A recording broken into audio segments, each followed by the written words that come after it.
right, let's dive in. Today, I'm going to walk you through how to take an ordinary photo and, using trusted AI tools like Adobe Photoshop's Generative Fill and Midjourney, turn it into something clean, professional and visually stunning, all in record time and with maximum efficiency. This process is surprisingly simple, and by the end of this video, you'll know exactly how to do it yourself. Now, why am I showing you this? Because honestly, understanding how to work with AI, not against it, is becoming more and more essential, whether you're a designer, photographer, or just someone who wants better results without wasting time. Take this image, for example. The crop's not great. The composition's a little off. So let's clean it up and get it to a polished, presentable state.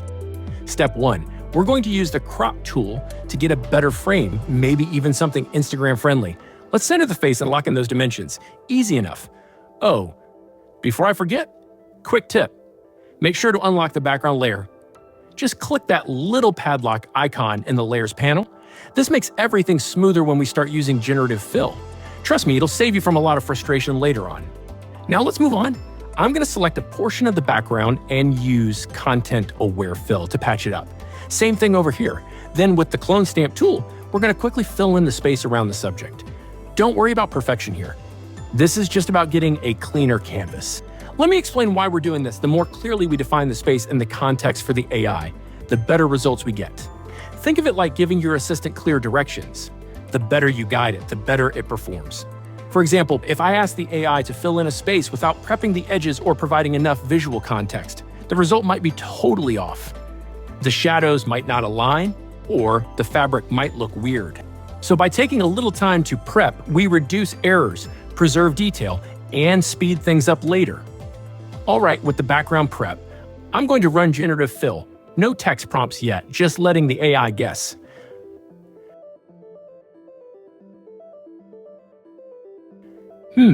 This version isn't great. Okay, let's tweak the selection area a bit.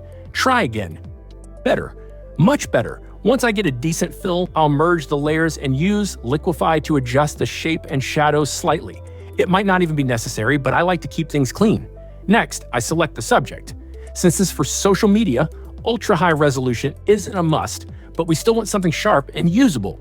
Photoshop's AI selection does a solid job here. I'll go into Select Refine Hair and adjust the mask with some edge shifting, feathering, and smoothing. Sometimes the AI overdoes it, so I just manually fix anything it missed. Now everything's ready to head over to Midjourney. I export the image as a PNG at 2000 pixels wide. Let's try uploading it directly. Midjourney doesn't recognize PSD, so PNG it is. Once it's uploaded, I prompt it to create a random background. That works, but let's get more specific. I type in fashion show background. Looks good. The hair didn't change much, which is great. Sometimes AI likes to get creative with hairstyles. I download the result, bring it back into Photoshop, and align it with the original. At first glance, we lost some skin texture, which is expected. Midjourney tends to smooth things out too much. So, I copy the original layer and mask back the real skin texture using a soft brush. Here's another trick. Compare the two resolutions. We went from 2400 pixels wide to over 7000. So yeah, some texture loss is totally expected.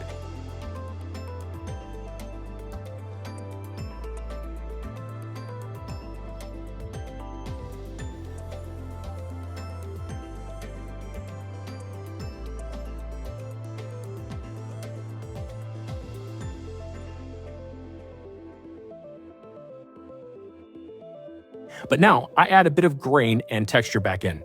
Then I sharpen the image slightly and boost the vibrance just a little to bring out the skin tones.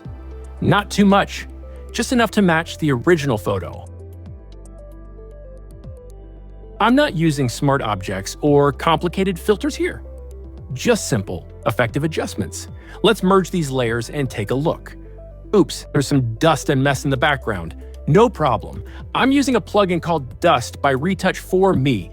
It takes a while to run, even on an M3 chip with 48 GB of RAM. The fans start humming.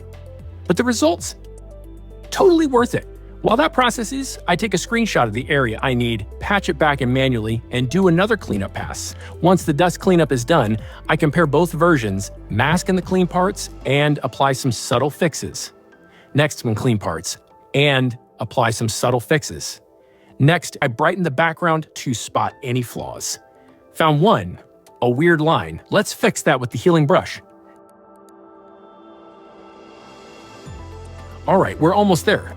Now I tweak the color tones slightly, maybe tone down the yellows or bring more warmth to the shadows. It all depends on the mood I want. I select the face area with color range, open up a curves adjustment, and lighten the face a bit while darkening the background. Subtle changes make a big impact. Here comes a fun trick I've been using for over a decade: highlight enhancement. Not always necessary, but if it adds a glow to the face, I go for it. Invert the mask, then paint it back in only where I want those highlights.